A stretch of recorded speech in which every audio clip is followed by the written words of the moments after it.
in the early part of the 20th century, pellagra, which was a skin disease, killed so many poor Southerners in the USA, and it was huge. And everyone's going, what is it? What is it? What is it? Germs were recently kind of discovered, so to speak, and they were the hottest topics, and everyone's doing, it's got to be a germ, it's got to be a germ. And so many doctors and that and scientists thought it was. There was this bloke, Dr. Joseph Goldberger, and he'd been working in the whole germ world and infectious diseases for years. And he knew that germs didn't kind of distinguish between people. Now, the other thing that was common, or the hottest thing on the block at the time, was corn. Corn was the newest kid on the block, and it was cheap, and people in the southern parts of the USA were consuming it at a really big level.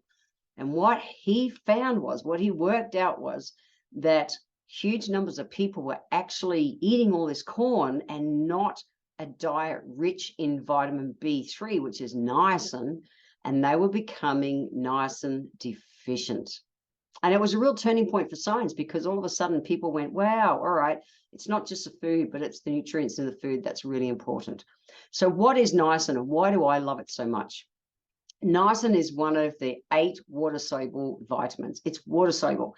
Our body doesn't kind of accumulate it. We have to be putting it in our bodies all the time. Now, it's a vitamin that acts like an antioxidant, and it plays a super important role in cell signaling and DNA repair. It does. It helps our cells repair. Now, deficiency, skin things are a really common one, but things like memory loss, that foggy brain, digestive disorders, there can be a lot going on, and long-term, heart and things as well. Niacin also has a super important role in the formation of NAD. Now, NAD is being spoken about so much more nowadays, and watch for, I'm doing a podcast all about NAD really soon, so hang on for that. That's a whole topic on its own, but it's important for the formation of NAD. And the bottom line is NAD helps our body process components from food into usable energy. It's huge. It's a really important component. Now, and I love that science is going, oh, NAD, NAD, NAD. And if you want to read books, there's a book called Lifestream, which has got it's really heavy ass science, but it's really cool on all the science behind it. But it's a crazy cool book. And vitamin B3 is just a crazy cool nutrient. So mostly we find niacin in the form of niacinamide or nicotinic acid. And what does niacin help us with? Well, one of the big ones we use it for in clinic as a naturopath is with bloody cholesterol.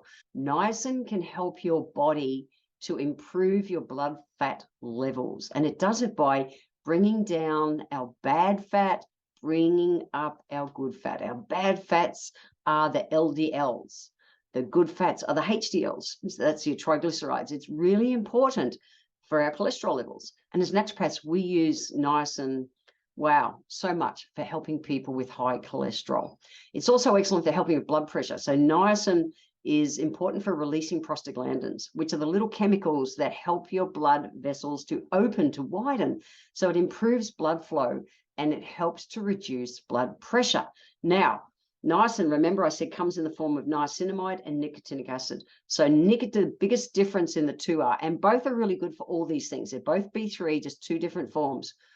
Nicotinic acid, which is a form that most naturopaths prescribe, it really opens those blood vessels. Blood is able to rush to areas where blood circulation is maybe sluggish. And you can get what's called a Niacin Flush. Now, a Niacin Flush in our world is like, yes, it's so good. But it can freak some people out if they've never had a Niacin Flush before. It's like getting the worst case of prickly heat you've ever had. Generally, it will start in your head because, your head is above your heart. It's hard work pumping blood uphill, which is why it's also so important for brain function. And you'll feel it move down your body. And depending on how deficient you are, the niacin flush comes quicker or slower. And as your levels start to come up, when you take niacin in the form of nicotinic acid, you won't get that niacin flush eventually.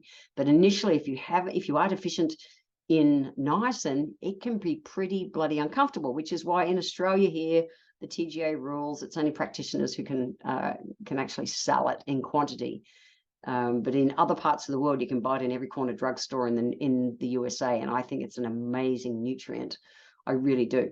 So if you have not had niacin in the form of nicotinic acid before, and you actually happened upon some, please be aware, at least have it with a full belly, full food in your belly, and that will help to make a slower release of that nicotinic acid. Otherwise, you're going to get a niacin flush. Now, the niacin flush disappears in, half an hour to an hour generally. You have this wonderful state of relaxation afterwards, because it pumps your blood, but at the same time, it's just bringing back your blood pressure. It's just so good. I love it on so many levels. So it is, like I said, the place that we usually get that niacin flush first is our face. It's our head. You'll feel it tingles. It's like prickles coming down our skin. But it's really pumping blood through to the brain, which is important. Your brain needs niacin to get energy and function properly. And even things like brain fog and even some psychiatric symptoms are actually associated with a niacin deficiency. It's amazing. There's so many foods out there that are good with it, and yet so many of our foods nowadays are nutrient poor because everything's been farmed out of them. So there is a place for supplements, I believe. So some studies have also shown that vitamin B3, niacin, and even in the form of niacinamide, can help the brain be healthy in cases of Alzheimer's. I want to do everything I can to keep a strong, fit, healthy brain. Good circulation is the place to start. Good hydration with plenty of water. The other area that niacin is really kind of famous for is skin. Niacin helps to protect our skin cells, particularly from things like sun damage. So whether it's taken orally as a supplement or even applied as a lotion, some of the natural sunscreens you find around the place are starting to work with things like niacin as an ingredient. There's also been studies that have shown that it can help prevent in some types of skin cancer. There was a study that was done where over 300 people who were really super high risk of skin cancer found that taking just 500 milligrams of nicotinamide, which is niacinamide, it's its other name, twice a day reduced the rates of non-melanoma skin cancers compared to a control group. That's huge. I'm not making any claims to say it's going to help prevent skin cancers, but I know that niacin is a supplement I take on a regular basis. I also know that it is a food source that I focus on to make sure is a focus in my diet. So what are the richest food sources? Well, it's protein. So red meats, beef, liver, pork, being veggie. Anyway, I had to make that sound. Poultry, fish is one. As also your legumes. So being a vegetarian, legumes are great.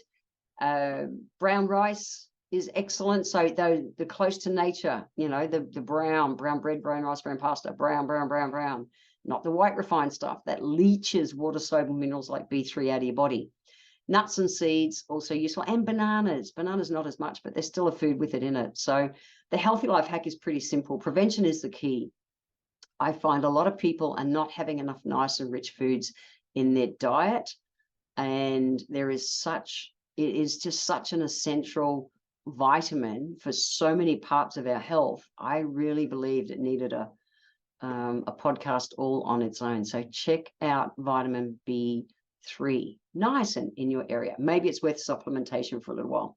To check out the show notes for that list of vitamin B3, niacin rich foods, head over to healthylifehacks.com.au.